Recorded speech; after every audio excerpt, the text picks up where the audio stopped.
სფეროში. პოპულარული კერძების საინტერესო ისტორიები, საჭირო ინგრედიენტების შერჩევის ხელოვნება და ხარისხიანი პროდუქტების ამოცნობის წესები. მარტივი რეცეპტები და ჯანმრთელობისთვის აუცილებელი ინფორმაცია ორგანიზმზე საკვების ზემოქმედების შესახებ. რადიო იმედის ეთერშია მარიამ დინარაძის გემრიელი რეკომენდაციები. მოგესალმებით FM 105.9-ზე შუა დღე მშვიდობისა. აქვე შეგახსენებთ, რომ შეგიძლიათ გვიყუროთ კიდეც რადიო იმედის Facebook გვერდის საშუალებით, ასევე პორტალებზე MyVideo-ში, იმედი.წერტილში და მაგთის IPTV 53 არხზე. სუფრის ეტიკეტი იქნება დღევანდელი ჩემი გემრიელი რეკომენდაციების თემა, გამომდინარე იქიდან, რომ გემრიელად კერძების მირთმევა შეუძლებელია, თუ კი კარგად და სწორად არ არის ის მიწოდებული მომხმარებელთან ან სტუმართან და ასე შემდეგ და აი რა წესები აქვს, რა ეტიკეტი აქვს სუფრას, რითი განსხვავდება ქართული სუფრის ეტიკეტი მაგალითად ევროპულისგან და რითია ეს სხვაობები განპირობებული, რომელი კერძი როგორ თეფშზე უნდა იდოს, რომელი კერძი როდის უნდა მოვიდეს, სად უნდა განვათავსოთ, როგორ უნდა დავსხდეთ, როგორი თეფში და ასე შემდეგ. მოკლედ ძალიან ბევრია ეტიკეტის წესი და მოკლედ ამ ყველაფერზე ვისაუბრებთ და რეკომენდაციებსაც გაგიზიარებთ თქვენ როგორ უნდა სახლის პირობებშიც როგორ შეიძლება რა კონკრეტული ეტიკეტის წესები არსებობს. რა თქმა უნდა სტუმარიც შესაბამისი გვეწვია სტუდიაში ანდრია ქურესბედიანი, ადამიანი რომელიც ამ სფეროში ძალიან გარკვეულია და მისი პროფესია ეს და ასე მითხრა რომ წარმოგიდგინეო მსახურიო და მსახური რას ნიშნავს რომ გაგვიმარტოთ. მოგესალმებით პირველ რიგში. მადლობა დიდი დღემშვიდობის, მადლობა მოწვევისთვის, მივესალმებით თქვენს მაყურებელს, ჩემთვის დიდი პატივია თქვენთან სტუმრობა და ძალიან ვრცელი და ესეთი საინტერესო თემები გაქვთ შერჩეული. ჩემთვის ძალიან ღირებული ამ თემებზე საუბარი. რაც შეეხება თქვენ კითხვას მსახურებას, ჩემი პროფესია უკვე 10 წლეულია არის ადამიანებთან ურთიერთობა. ამ შემთხვევაში მე გავიზარდე ოჯახში, რომელსაც ყოველთვის ჰქონდა რესტორანი და ჩემი თავისუფალი დრო ბავშვობიდან ყოველთვის რესტორანში იყო ხოლმე, ბარში მუშაობდი თუ მსახურებს ვეხმარებოდი სამზარეულოში თუ სხვადასხვა მიმართულებით და საბოლოო ჯამში ავირჩიე და კომფორტულად ვიგრძენი თავი სტუმრებთან უშუალოდ მომსახურების ნაწილში.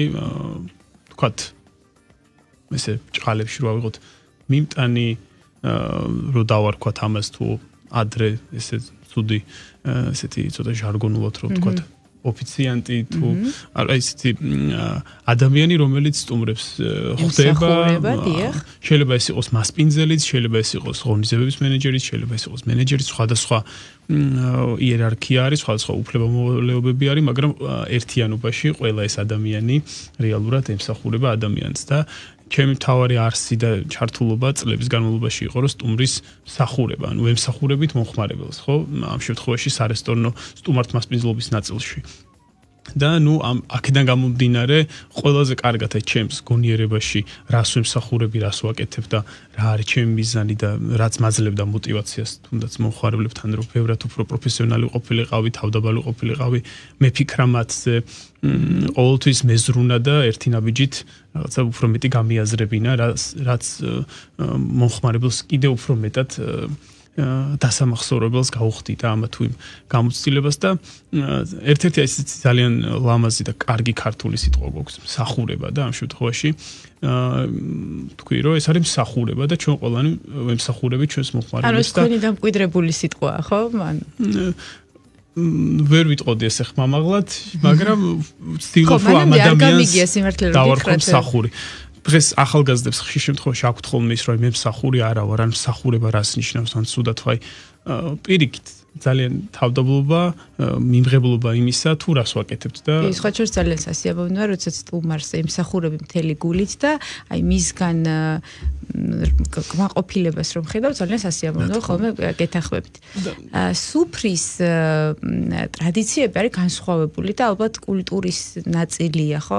სუფრაც ალბათ კი არა ნამდვილად ასე არის და მნიშვნელოვნად განსხვავდება ეტიკეტის თვალსაზრისით, მაგალითად ქართული სუფრის ეტიკეტი თუნდაც ევროპულისგან, აღმოსავლურისგან და ასე შემდეგ. აი რითია ეს სხვაობები განპირობებული და რა მთავარი სხვაობებია, მაგალითად ევროპული სუფრის ეტიკეტსა და ქართული სუფრის ეტიკეტს შორის? ძალიან სიღრმისეული თემაა. აი ქართული სუფრა ზოგადად ესე რო ავიღოთ, უკვე შეტანილია როგორც იუნესკოს მხრიდან არამატერიალური კულტურული მემკვიდრეობის ნუსხაში არის და ეს არის ჩვენი ადათი, ჩვენი წესი, ჩვენი ადამიანობიდან, ჩვენი კულტურიდან, ჩვენი ისტორიიდან გამომდინარე, ჩვენ გარკვეული ხასიათი გვაქვს, რომელი ხასიათიც მე ძალიან კარგად ასახავს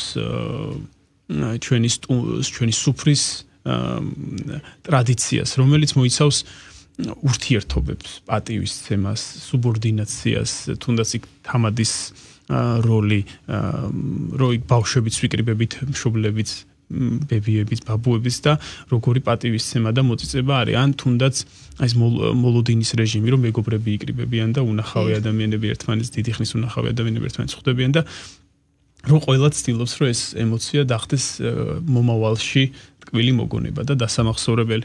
რეალურად ეს სუფრის ნაწილიც, იმიტომ რომ ჩვენი სუფრა რეალურად არ არის 9 საათიანი, არ არის 15 წუთიანი, არის ხანგრძლივი. 3-4 საათი შეიძლება გაგრძელდეს და თვითონ სუფრის წესით, აი პურმარილი შეიძლება გამოვიყენოთ ძალიან კარგი სიტყვა. ჩვენ გვიყვარს ჩვენი კუთხეებიდან და მრავალფეროვნებიდან გამომდინარე, თუნდაც იმდენად ინტერნაციონალური ქვეყანა ვართ.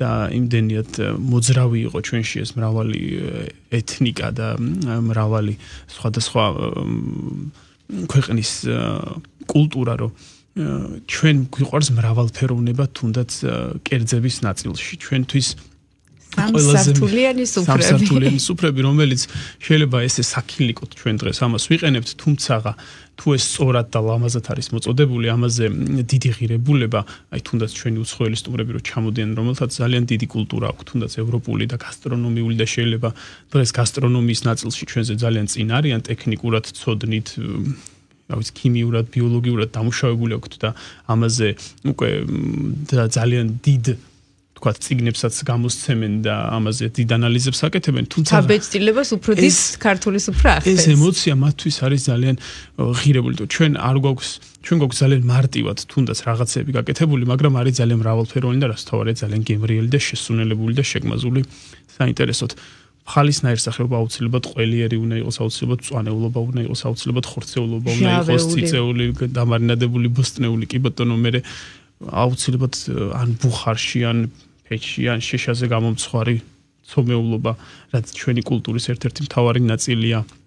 შემდგომ ჩათუშულები, ნახევრაწუნიანები და რა თქმა უნდა, მე წალამზე მომზადებული ეს არის ჩვენი სუფრის ადათი და წესი და ეს თუ ჩვენ ლამაზად მივაწოდეთ ჩვენს ასევე ჩვენს ახალგაზრდა თაობას, იმიტომ რომ ძალიან მნიშვნელოვანია, რომ მათაც ეს უფრო მეტად შეიგრძნონ და გაიზიარონ და ასევე ჩვენს უცხოელ ძალიან ბევრ სტუმარს, იმიტომ რომ მათთვის ეს არის უნიკალური გამოცდილება და აი ამ პროცესში მე რომ ერთმანეთს ვაწოდებთ, რომ ჩვენ აუცილებლად ერთ კერძს მხოლოდ ერთ თებშად არ მივირთმევთ, ჩვენ გვიყვარს რომ ხალს, ჭაძს, ყველს, ხო? სალათას ერთიანად მივირთმევთ.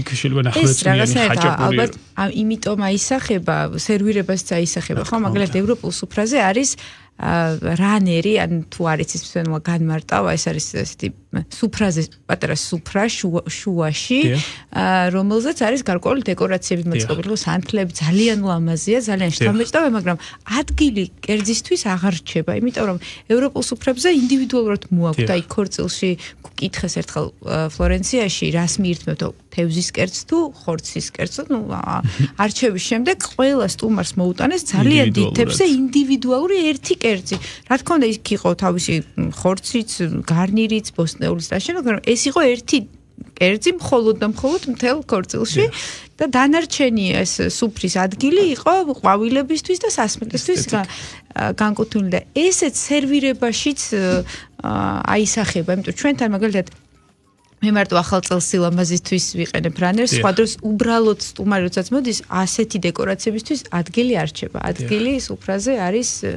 კერძისთვის და ესეც ალბათ ეს განმასხვავებელიც არის, ხო? ეს არის ევროპული წყალებში ევროპული კულტურა, შეიძლება სხვადასხვა კონტინენტზეც ან სხვადასხვა ქვეყნებშიც ამას აქტიურად იყენებენ, მაგრამ ნუ ძირში ხშირ შემთხვევაში ამას ვეძახით ჩვენ ევროპულ მაგიდის ეტიკეტს და მაგიდის სერვირებას რომელიც რეალურად საქართველოშიც აქტიურად იყო შემოსული ეს 19 საუკუნის ბოლო მე-20 საუკუნის დასაწყისში და ამის შესახებ ბარბარე ჯორჯაძე არის ერთ-ერთი ღირებული ადამიანი, რომელმაც გამოსცა კულინარიული წიგნი და მას ასევე ამ კულინარიულ წიგნში აქვს სტუმრის დახვედრის ჩანაწერი, რომ აუცილებელია რომ შუაში იყოს ყვავილები, სანთლები, თუნდაც სეზონური ხილი ან ნუგბარი განთავსებული, რომ ლამაზი იყოს სივრცე და კერძები ინდივიდუალურად მივართვათ ჩვენს სტუმრებს. Რაღაცა შემთხვევაში ინდივიდუალურად მირთმეული კერძები, რა თქმა უნდა, კარგია და საინტერესოა და მაგრამ გიზღუდავს არჩევანის თავისუფლებას ცოტათი, იმიტომ რომ ზოგიერთ ადამიანს არ მირთმევს ხორცს, ზოგი არ მირთმევს ხალეულს, ზოგი. აი მათი კულტურიდან გამომდინარე ისინი სხვანაირად აღიქვავენ ამას. ეს არის ამ შემთხვევაში გასტრონომია როცა ვითარდება და თქვათ აი დღეს რაც ხდება გლობალიზაცია რაც არის და გასტრონომია როგორც განვითარდა, კი რა თქმა უნდა, ეხლა დღეს არის უკვე ტენდენციები რომ დაუბრუნდეთ ისევ იმ საწყის და ფუნდამენტს რომ მაინც გემრიელი თებში, დიდი თებში, გასაზიარებელი კერძები ეს მათაც უყვართ, მაგრამ ხშირ შემთხვევაში აი მაღალ გასტრონომიაში სადაც უკვე თებშის დამუშავება მიმდინარეობს, უფრო მეტად მთელი რესურსი შეფის იხარჯება იმაში, რომ იმ თებშზე გარკვეული კომპონენტები რაც არის, ისე იყოს შერწყმული, რომ ის თქვენ რო გასინჯავთ ამას, ამით ის სიამოვნოთ. რა თქმა უნდა ეს უზღუდავს, შეიძლება ვთქვათ, რომ შეუზღუდოს ადამიანს იმის არჩევანი, რომ აი მაგალითად თევზი მინდა თქვენ, ამ შემთხვევაში არის მსახურების გარკვეული ფორმა, რომ ამ შემთხვევაში ძალიან მნიშვნელოვანია, რომ მსახური, რომელიც თქვენ გემსახურებათ, სწორად და თქვენთვის კომფორტულად შეგარჩევინოთ თქვენთვის სასურველი გემოები, თქვენთვის სასურველი კერძები და თქვენი თქვათ შერჩეულით ისიამოვნოთ მთელი საღამოს განმავლობაში, რომელიც შეიძლება იყოს ცინცხალი სალათა, მერე შემდგომ შეიძლება უფრო ესეთი ძიმე ხემსი იყოს, შემდგომ შეიძლება თხელ კერძზე გადავიდეთ, შეიძლება პირველ რიგში თევზი მივირთვათ, შემდგომ ისევ ხორცი. მრავალფეროვნების საშუალებას ესეც გვაძლევს, უბრალოდ ესენი ეტაპობრივად არის და ულუფებიც ასე თუ ისე პატარა არის იმისთვის, რომ თქვენ მრავალი გემო გაიზიაროთ და თქვენ გემსახურებოდეს მსახური და ამ შემთხვევაში ეს გარკვეულწილად ანუ ეტიკეტის ქცევის ნაწილია შეიძლება გარკვეულ შეხვედრებზე ესეთი ფორმის მირთმევა თქვენთვის უფრო პირიქით უფრო კომფორტული იყოს, იმიტომ რომ თქვენ საუბარი შეძლოთ, საქმიანი შეხვედრა გქონდეთ. კონკრეტულ შემთხვევებში გეთანხმებით, მაგრამ იმ აზრზე ვრჩები, რომ მე მაინც ვფიქრობ, რომ ქართული სუფრის ხიბლი არის აი ამ კონკრეტული და განსხვავებული სხვებისგან და ამითაც არის ის უნიკალური. აი ეს დავაგემოვნეთ, აი ეს გასინჯე, მოდი ხა ეს და ეს ემოცია რეალურად ხო და თან ქართველებს გვიყვარს გემრიელი კერძები და აი ეს წიწილა როგორი კარგი იყო, ეს ფხალეული როგორი კარგი იყო, ის ჩათუთქული აუცილებლად გასინჯე და ეს კომუნიკაცია რა თქმა უნდა ქართველებისთვის ეს ყველაზე ესეთია. სერვირებაზეც მინდა აუცილებლად ვკითხოთ, აი ჩვენ მიჩვეულები ვართ დედაშვილი თებში, ერთი ჩანგალი და ერთი დანა. მეტი და ნუ რა თქმა უნდა ჭიქაც შესაბამისი ღვინის ან თუ უფრო სხვა განსხვავებულ სასმელს სვამენ იმ კონკრეტული სასმელისთვის განკუთვნილი ჭიქა, მაგრამ სხვა დანარჩენი, აი როგორც გვინახავს მაგალითად სხვა განსაკუთრებით ფილმებში ძალიან ბევრი ჩანგალი, ძალიან ბევრი დანა, კიდევ გვერდზე თებში, კიდევ აქეთ პატარა თებში. აი ეს სერვირებაში რატომ არის ასეთი დიდი სხვაობა და რეალურად საჭიროა ეს ამდენი დანა ჩანგალი და თებში და ალბათ ყველას აი ამ მაგალითზე ხშირად მე ყოველ შემთხვევაში მახსენდება ხოლმე კინო ტიტანიკი, სადაც ლეონარდო დიკაპრიო აღმოჩნდება უცბად ძალიან პომპეზურ საღამოზე და მანამდე ესეთი ნანახი არ აქვს და აქეთ ხუთი ინსტრუმენტი, აქეთ მეორე ხუთი ინსტრუმენტი კერძები მაგიდაზე რა თქმა უნდა არ არის განთავსებული და ინდივიდუალურად უნდა მოვიდეს და ადამიანი არის დაბნეული არ იცის რა ქნას. ამ შემთხვევაში ხა ჩვენ ძალიან სიღრმისეულად არ ჩავიდეთ და მაყურებელი არ დავაბნიოთ და მარტივი გზა ესე ვთქვათ მიმართულება რომ მივცეთ, ამ შემთხვევაში ყველაზე მარტივი ხერხი ჩვენ ვიაზრებთ თუ არა ესა თუ ის ინსტრუმენტი რისი არის უშუალოდ, ხო? ამაზე ბევრი რო არ ვიფიქროთ, შეგვიძლია რომ მაგალითად რა კერძსაც მოგვართმევენ, ძირში შემთხვევაში ეს ინსტრუმენტები არის შიგნიდან გარეთ დალაგებული და მირთმევის პანოში შიგნიდან გარეთ, თებშიდან შიგნიდან გარეთ. პირველი რაც თევს თებშთან, ესე იგი ის პირველი კერძისთვის არის განკუთვნილი? შიგნიდან გარეთ არის დალაგებული და ჩვენ როცა კერძების მორთმევას იწყებენ, შეიძლება 5 კერძიანი, 6 კერძიანი, 8 კერძიანი, 10 კერძიანი მენიუ იყოს გასტრონომიული. ამ შემთხვევაში ჩვენ აი პირველი რო მოდის ამ შემთხვევაში, ხო? ვიწყებთ ასევე ჩვენ გარედან და მოვყვებით შიგნით. ანუ ბოლო კერძი უკვე ჩვენთან რომ მოვა, ამ შემთხვევაში ხო ჩვენ უკვე დაგვრჩება ის ერთი დანა, ერთი ჩანგალი. ხო, ეს იქნება ბოლო. ამ შემთხვევაში ჩვენ ვიწყებთ გარედან და მოვდივართ ნელ-ნელა უახლოვდებით თებში და საბოლოო კერძიც დასრულდება თებშთან. ხშირ შემთხვევაში ასევე არის ხოლმე რომ აი ესეც რა თქმა უნდა არის სხვადასხვა სამეფო კარის მაგიდის სერვირების ეტიკეტები და პროტოკოლებიც და ამ შემთხვევაში ხშირ შემთხვევაში ზევითაც დებენ ხოლმე მაგალითად აი ბოლოში არის ხოლმე ესეთი რაღაცა რომ დესერტის დანაჩანგალი ზევით დებს ხოლმე ხშირ შემთხვევაში ან შეიძლება მერე მსახურმა მერე მოიტანოს ამ შემთხვევაში არის მნიშვნელოვანი რომ აი ეს დანაჩანგალს ხო მერე ზევით როცა არის ხოლმე ამასაც არ შევეხოთ ამას აუცილებლად მსახური თვითონ ყველა კერძს რო თქვენ დააგემუნე და უკვე დესერტების დრო მოვა უშუალოდ მსახურის პასუხისმგებლობა არის რომ ეს დანაჩანგალი თქვენ ისევე ჩამოგიწიოთ ანუ დადოს თავის ადგილას ქვევით როგორც მარცხნივ ასევე მარჯვნივ და დესერტიც მოგართვათ ამ შემთხვევაში ესეც ერთ-ერთი ძალიან ესეთი მნიშვნელოვანი ანუ ვიწყებთ გარედან შიგნით დესერტებიც მსახურმა უნდა მოაწესრიგოს და დასხმის ნაწილს არ ვიცი შევეხოთ თუ არა. კი, რა თქმა უნდა, აუცილებლად დასხმა ხდება ყოველთვის მარჯვენა მხრიდან. დიახ. ეს არის ძალიან მნიშვნელოვანი ნაწილი. პურის თებში არის ხოლმე ევროპულ მაგიდის ეტიკეტში ძალიან აქტუალური, რომელიც ქართულ სუფრის ნაწილში ძალიან აქტუალურია უკვე დღეს, იმიტომ რომ ძალიან კომფორტულია პურის თებში. მარჯვნივ, ხო, გარდა იმ ჩვენთვის განკუთვნილი თებშისა, იქვე ჩვენთვის პატარა თებში. რომელზეც შეგვიძლია პური, ჭადი, ამ შემთხვევაში ქართულ ხასიათში, მაგრამ ევროპულ ნაწილში ძირითადად აქ პური მოიაზრება ხოლმე და პური ყოველთვის მსახურმა უნდა გადაიღოს მარცხენა მხრიდან. ასევე თუ ჩვენ ავიღებთ სამეფო კარის მომსახურების ნაწილს და იმ წესებს მაგალითად მე რაც ვისწავლე, ხშირ შემთხვევაში გადაღება ყოველთვის მარცხნიდან ხდება საჭმლის და დასხმა ყოველთვის მარჯვიდან ხდება. დიახ. სხვა შორის ესე გამიგია რომ როდესაც გისხამენ ღვინოს ჩვენ აი მე ყოველთვის ვაწვდი ხოლმე ჭიქას რომ რაღაცნაირად შევეგებო ჩემი ჭიქით და როგორც ვიცი არ არის სწორი ეტიკეტის წესი. თქვენც რო წარმოიდგინოთ თქვენი თავი თქვენ რო ასხავთ და ვიღაც რო გაწოდებთ თქვენ ჭიქას ამ შემთხვევაში შეიძლება დედა მოგაწოდოს ან ბებიამ ხო პირიქით თქვენთვის უფრო რთული ხდება დასხმა ამ შემთხვევაში თქვენ კი არ ეხმარებით ან ჩვენ გონია რომ ეხმარებით ხელს უშლით იმიტომ რომ ის ვეღარ საზღვრავს იმდენად შეიძლება გადმოაქციოს უფრო დაიძაბოს და ამ შემთხვევაში უმჯობესი არის რომ ის რო დევს და ის რო გამიზნულად უკვე მოემართება რომ დაასხას და იმას უკვე განსაზღვრული აქვს არეალი მას მიუცეთ საშუალება რომ მაქსიმალურად თუ რამეს ვერ წვდება მაგალითად და თქვენ ფიქრობთ რომ ის ვერ წვდება პროფესიონალური მსახური ჯერ იმ ჭიქას ცოტას გამოწევს და არ შექმნის ისეთ სიტუაციას რომ სახიფათო იყოს ეს და თქვენ ან წვენი ან ღვინო გადაგესხათ ან სუფრაზე დისკომფორტი შეიქმნას და ისე დაასხავს რომ თქვენ საუბარში არც ხელს შეგეშლით და თქვენ ამაზე ყურადღებას არ გადაგატანინებთ. აქვს მნიშვნელობა რომელიმე კერძი კონკრეტულად სად უნდა იდოს და თუ აქვს თანმიმდევრობას მნიშვნელობა აი რაღაცა ეს პირველად ეს კერძი უნდა გავსინჯოთ შემდეგ ეს და ასე შემდეგ. ეს ესეთი ძალიან გასტრონომიული კითხვაა. დღევანდელ ხასიათში თანამედროვე გასტრონომიაში ვიტყოდი რომ ეს ყველაფერი მაინც როგორც ღვინის ნაწილშიც ასევე კერძების ნაწილშიც აქაც რაღაცა უნდა იყოს საწყისი და ევოლუციას უნდა განიცდიდეს და კულმინაცია და მე უნდა დასრულდეს. ამ შემთხვევაში ჩვენი პირის რეცეპტორებიც ეს ხშირ შემთხვევაში ესე არის მოწყობილი რომ ვიწყებთ მსუბუქით. ესეთი მადის რომ რეცეპტორები გავაღვიძოთ, მოვანდომოთ, კიდევ უფრო მეტად მოლოდინის რეჟიმში ჩავაგდოთ და ეტაპობრივად საფეხურ ისეთი კერძების ეტაპობრივობა გავაკეთოთ, რომ სტუმრისთვისაც სასიამოვნო იყოს და ერთმანეთსაც ერწყმოდეს თანმიმდევრობა თუ ჩვენ ვსაუბრობთ ცოტაოდენ მაღალ გასტრონომიაზე. ქართულ ნაწილში ეს უკვე მე მგონი უკვე ბიბლიათ და პროტოკოლად არის თეორია ცივების ნაირსახეობა უნდა იყოს, სადაც რეგიონები არის გაერთიანებული და მთლიანი საქართველო იყრის თავს.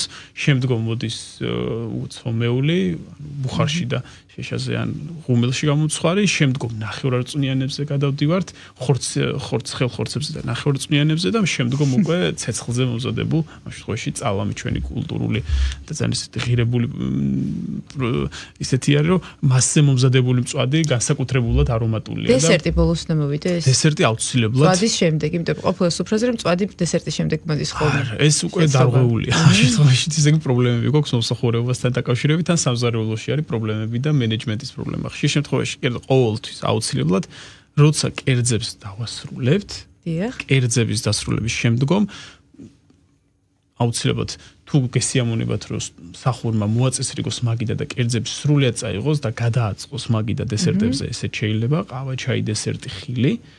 ან შეიძლება კერძების და ქართულ კულტურაში არის ხოლმე რომ მაინც კერძები რჩება, იმიტომ რომ кейფი მაინც არ მთავრდება ხოლმე ხშირ შემთხვევაში დესერტი რო შემოდის და დესერტი რო შემოვა, კერძებიც იყოს და თან რა თქმა უნდა იქ ადამიანები ასევე აგრძელებენ სუფრის და ეს დროები მაგალითად კერძსა და ახალი კერძის ბოტანას შორის ინტერვალები რაღაც დადგენილია თუ რაღაცა ეს გაწერილად არ არის ეს თქვა დოგმა არ არის თუმცა გამოცდილებიდან გამომდინარე და ეს იქნება ქართული ჩვენი ტრადიციული მიმართულება თუ თქვათ ინდივიდუალური კერძები თანმიმდევრულად ან შუალედს დიდს ვერ გავაკეთებთ იმიტომ რომ ადამიანს შუალედიდან შუალედამდე დიდი მოლოდინი არ უნდა შეუქმნათ. ქართულ ნაწილში ასე თუ ისე იქიდან გამომდინარე რომ კერძები უკვე სუფრაზე არის და ადამიანს ანუ ის განცდა არ აქვს რომ საჭმელი თქვათ არ აქვს. ევროპულ ნაწილში ძალიან მნიშვნელოვანია რომ კერძს რომ მიირთმევს აი ძალიან მალე ანუ კერძის გასვლა და შემოსვლა ძალიან სწრაფად უნდა მოხდეს. შეიძლება შუალედი იყოს თქვათ მაქსიმუმ 5 წუთი. თუმცა ქართულ ნაწილში რადგანაც კერძებს მივირთმევთ ძალიან ბევრი კერძია და დროც საკმაოდ გაწელილია ანუ ჩვენ არ გვეჩქარება და ამ შემთხვევაში შუალედი შეგვიძლია პირიქით უფრო ისე გავაკეთოთ 15 წუთიანი შუალედი გავაკეთოთ თქვათ მაგალითად ხაჭაპური მივირთვით ხო ხაჭაპურის შემდგომ შეიძლება 15 წუთი ჩვენ ველოდოთ შემდგომ დიახ იმიტომ რომ ამ შემთხვევაში ჩვენ კერძები გვაქვს მაგიდაზე ხემსები გვაქვს და დროც შედარებით უკვე ვიცით რომ გრძელი უნდა იყოს და არ გვეჩქარება. თუმცა აქაც ინდივიდუალური ნაწილი შეიძლება იყოს, რომ თქვენ როგორც მოხმარებელს, თქვენი სტუმრებთან მიმართებაში, თქვენი სტუმრები ნელა მიირთმევენ, ჩქარა მიირთმევენ, ან თქვენ გინდათ რომ ნელა მოიტანონ ან ჩქარა, თქვენ მაინც კარნახობთ ამას თქვენს თქვენს მსახურს, რომ თქვენ როგორ გესწრებით, რომ იცით ყველა სტუმარმა, იცით ხოლმე წინასწარ ეს რაღაცა ტრადიციული სუფრა როცა არის ქორწილი იქნება დაბადების დღეს თუ ასე შემდეგ რაღაცა პერიოდის შემდეგ იცის რომ რაღაცა კონკრეტული კერძი აუცილებლად მოვა და ეს მოლოდინი ძალიან სასიამოვნოა ხოლმე. კი ბატონო, არის თუ არა კონკრეტული რაღაცა ჭურჭელი, რომელიც აუცილებლად აი ეს კერძი აუცილებლად ასეთი ფორმის ან ასეთი ზომის თეფშით უნდა მივაწოდოთ მომხმარებელს. თანამედროვე გასტრონომია გვაძლევს იმის საშუალებას, რომ ეს ჩარჩოები არ გქონდეს. ამ შემთხვევაში ესთეტიკა არის ძალიან მნიშვნელოვანი აღქმა რომ ლამაზად განვათავსოთ და მაგ ნაწილში ვფიქრობ რომ შეზღუდვები არ უნდა გქონდეს შეიძლება არის რაღაცები აუცილებლად ქოთანში აი ქართულ ხასიათში რომ ქოთანში უნდა მომზადდეს ან კეცზე თუმცა აი ჩვენი გამოცდილებიდან ქართულ ტრადიციულ რესტორნებში ხშირი გამოყენების შემთხვევაში ხა აი კეცზე და მე არ არის ეს ჰიგიენურად კარგი, იმიტომ რომ მე ეს სუნს იყიდებს, მე კერძზე გემოგადააქ. ამიტომ მე ვფიქრობ, რომ ეს იყო გარკვეული ჭურჭელი, რომელიც ადრე გამოიყენებოდა და მაშინ არ იყო უბრალოდ ეს ტექნიკა და ტექნოლოგია ბოლომდე განვითარებული და დღეს არსებობს უკვე მისი ალტერნატივები ისეთი რომ რომელიც ხშირი გამოყენების შემთხვევაში მისი გამოყენებიდან გამომდინარე გემოს და არომატებს არ შეუცვლის უშუალოდ გემონურთვისებებს პროდუქტს. იმიტომ რომ ის არ ირეცხება კარგად, გამომდინარე იქიდან რომ ბუნებრივია იწოვს გარკვეულ ნაწილს საკვების და აუცილებლად რჩება ხოლმე და კი მაგ ნაწილში გეთანხმებით. ხა აი ქართულ ხასიათს უხდება ხეა, გობები რა თქმა უნდა ეს სინის ან მეტალის ან ბრინჯაოს ეს ჩვენ ხასიათში იყო ეს ჭურჭლები და როცა ეს ეთნოგრაფიულ ძალიან კულტურულ ნაწილს ვეხებით, მან უხდება ხოლმე რეპრეზენტაციას თუ არის რომ უცხოელებს უნდა წარმოდგინოთ ქართული სუფრის ნაწილი, მათთვის ყველაზე და თავის მოსაწონად რა თქმა უნდა ძალიან უხდება და ძალიან ესთეტიურია ეს ყველაფერი და ძალიან ახლოს არის ჩვენს სანამ დავემშვიდობებოდი ჩვენს მსმენელს, ბევრი გვისმენს ახლა ისეთი, ვინც სახლში მასპინძლობს ხოლმე სტუმრებს.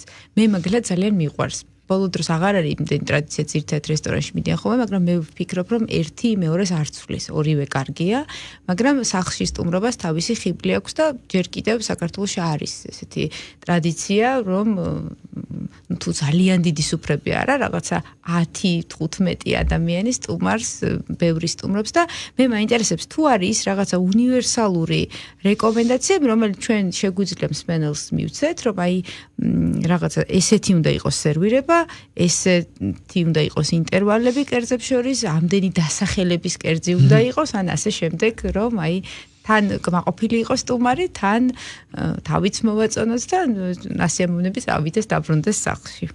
ჩვენი კულტურიდან გამომდინარე და ჩვენი სტუმართმასპინძლობიდან გამომდინარე, მაინც ყველასთვის დაკვირვებული ვარ პირადი გამოცდილებით, რა თქმა უნდა. სტუმრებისთვის ბევრად კომფორტულია ხოლმე ჩვენი სტუმრებისთვის, რომ იყოს რაღაცა შერწყმა ამ ყველაფრის, ანუ იყოს ლამაზი ყვავილი, შეიძლება დეკორაციად, შეიძლება რაღაცა მსუბუქად დეკორაცია შევიტანოთ, შეიძლება რაღაცა სუფრის ნაწილში ჩვენი ჩართულობა გამოვიყენოთ, თუნდაც მსუბუქად სანთელი, მაგრამ ასევე ჩვენ შეგვიძლია რომ მსუბუქად კერძების ნაწილიც გავაწყოთ, იმიტომ რომ რაღაცა ამ შემთხვევაში სტუმარი ბევრად თან სახლის პირობებში უფრო მოდუნებულია, ანუ არ უნდა ზედმეტი დაძაბულობა, მისთვის უფრო სასიამოვნოა, როცა უფრო ესეთი წყნარ გარემოშია და კერძის გადაღებაც შეუძლია, მიწოდებაც შეუძლია, თან იქ ოჯახში ძირითადად როცა ვადიჟებთ ხოლმე ჩვენი ოჯახის მიერ გაკეთებული და ჩვენი კერძებია და გვინდა რომ შეიძლება ბევრი არ იყოს, იმიტომ რომ სახლის პირობებში რთულია რომ თქვათ როგორც ადრე ხდებოდა თქვათ 20 დასახელების კერძის მომზადება და ესე გამასპინძლება, მაგრამ ნუ დღეს ცოტა იცვლება ეს. საჭიროც არ არის რაღაცა 5-6 შეიძლება მომზადდეს ერთი 3 ცივი ხემსი თქვათ მე რაღაცა ცხელი კერძებიც და ეს დიდულუფებში ალბათ სახლის პირობებში მე ესევით პირადად, იმიტომ რომ სახლური დახვედრასაც აქვს თავისი ხიბლი კი ბატონო გეთანხმებით. თქვათ დავარქვათ ამას წესი, ეტიკეტი, რომ სახლში სახლურად რომ აი დიდი ულუფით გადაუზიაროთ ერთმანეთს, მივაწოდოთ და მეტად უფრო თავისუფალი გარემო შევქმნათ. თებშიც მინდა გკითხოთ, ადრე უფრო მეტად იყო ხოლმე ორი დედაშვილი თებშები. ჩემთვის რაღაცნაირად არაკომფორტული, იმიტომ რომ პირველი გიწევს ეს შვილი თებში, რომელიც არის პატარა და რომელიც ვერ იტევს აი თქვენ რაც ახსენეთ, რამდენიმე კერძს და რამდენად დარღვევად შეიძლება ჩაითვალოს, რომ მხოლოდ ერთი თებში იყოს და დიდი ზომის სუფრაზე. აქ არის ძალიან საინტერესო რა. როგორც მომსახურე, აი თქვათ ახლა თქვენთან რო უნდა იმსახუროთ. ამ შემთხვევაში თუ თქვენ ხართ სტუმარი, თქვენთვის შეიძლება დისკომფორტი იყოს, მეტყვი პატარა თებში. ამ შემთხვევაში თქვენ რო იმსახურებით, თქვენ უკვე წინასწარ გაქვთ გამზადებული და მე თებშს რო წაიღებთ, ადამიანი თებშის გარეშე არ რჩება. ეს ერთ-ერთი კომფორტია სტუმრის ნაწილში. თუმცა რეალურად არ არის აუცილებელი, რომ ორი თებში თან სახლის პირობებში საერთოდ არ არის აუცილებელი, რომ ორი თებში იყოს. შეიძლება ოფიციალურ მიღებებზე ხშირ შემთხვევაში ხო ქვედა თებში cover, ესე იგი cover თებშს ვეძახით, body-sheet ინგლისური სიტყვის გამოყენებისთვის, რომელიც რეალურად არის თებში, რომელზეც მე ყველა თებში უნდა დაიდოს, რომ კერძის თებში არ მოხდეს პირდაპირ სუფრაზე. ნაჭერზე, რომ ნაჭერი არ დაისვაროს და არ გაჭუჭყიანდეს. ამ თავის დანიშნულება აქვს. რა თქმა უნდა, ამ შემთხვევაში ჩვენ თუ სახლის პირობებში მხოლოდ ერთ თებშს გამოვიყენებთ და ერთ დანაჩანგალს, უბრალოდ ამ შემთხვევაში ერთი რამ არის მნიშვნელოვანი, რომ სუფრის გარეშე არ დავდოთ ხოლმე დანაჩანგალი და თებში ესე ცარიელ ხის მაგიდაზე. თუ ცარიელი ხის მაგიდა გვინდა გამოვიყენოთ, ამ შემთხვევაში ინდივიდუალური დასაფენები გამოვიყენოთ, რომ დიახ, უფრო ჰიგიენურიც არის ინსტრუმენტებისთვის, თებშისთვისაც და სტუმრისთვისაც, იმიტომ რომ შეიძლება რაღაცა ნამცეცები დაიყაროს. ძალიან მოკლედ უნდა გკითხოთ, ღვინის დასხმასთან დაკავშირებით, თუ აქვს მნიშვნელობა, სადამდე გავავსებთ, აი რა ზომამდე იქნება, ამას აქვს თავისი ეტიკეტი. საშუალოდ ნახევარზე ნაკლები თუ ჩვენ საუბრობთ აი ევროპული პროფესიონალური ღვინის ჭიქის ნაწილში, საშუალოდ მილიგრამებით რო ავიღოთ WSET-ის საერთაშორისო ღვინის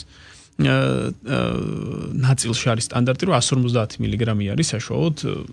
თვალით როგორ უნდა მივხვდეთ, აი კიქა და ნახევარი. მესამედიც არა, კი, მესამედი, მიახლოებით მესამედი, იმიტომ რომ იქ ჩვენ ამ ჭიქიდან გამომდინარე, როცა ღვინოს მივირთმევთ, ხო, ჩვენ ღვინოს უნდა მივცეთ საშუალება, რომ ღვინო გაიხსნას, მის არომატებს დავაკვირდეთ, ან ჩვენ თუ ბევრს ჩავასხავთ, ვერ დავატრიალებთ, ვერ გაიხსნება, ანუ ჟანგბადი არ იყოფა და არასასიამოვნო მისართმელი იქნება. ამ შემთხვევაში ეს ღვინის ეს მოცულობაც გვაძლევს მაგის საშუალებას, რომ ღვინო უფრო გემრიელად დავაგემოვნოთ. თუ ჩვენ საუბრობთ ახლა მაგალითად ქართულ ნაწილში, რომ ფიალებიან ნათალჭიქებს რო ეძახიან ეს აუცილებლად ბოლომდე, იმიტომ რომ კეიფის დროს ეს აუცილებლად ყოველთვის და გავსებული უნდა იყოს და როგორც კი ესეთი წესია აუცილებლად სადღეგრძელოს დაილევა, როგორც კი შეისმევა სადღეგრძელო წამიერად თუ არ მოხდა ამის შევსება, ეს იწვევს ძალიან დიდ უკმაყოფილებას ქართულ კეიფის ნაწილში და როცა ევროპული ჭიქით მივირთმევთ, თქვათ, ან საერთაშორისო ღვინის ჭიქით მივირთმევთ. ღვინოს ამ შემთხვევაში ნახევრამდე როგორც კი, ანუ ჩადის სითხე, იმიტომ რომ იმას ჩვენ წრუპავთ ხშირ შემთხვევაში ბოლომდე არ ვსვავთ. ნახევრამდე როგორც კი იქნება, აუცილებლად შეგვიძლია რომ უკვე შევუსვოთ. კი ბატონო, ძალიან გემრიელი რეკომენდაციები გამოგვივიდა. მე დარწმუნებული ვარ, ჩვენ მსმენელი კეიფის ხასიათზე დადგა. უდიდესი მადლობა ძალიან საინტერესო სტუმრობისთვის. მე შევახსენებ ჩვენს მსმენელს, რომ ანდრია გურაზბედიანი სტუმრობდა გემრიელ რეკომენდაციებს. მე მომავალ 4 შაბათამდე გემშვიდობებით, მადლობა თქვენ. წარმატებები, დიდი მადლობა.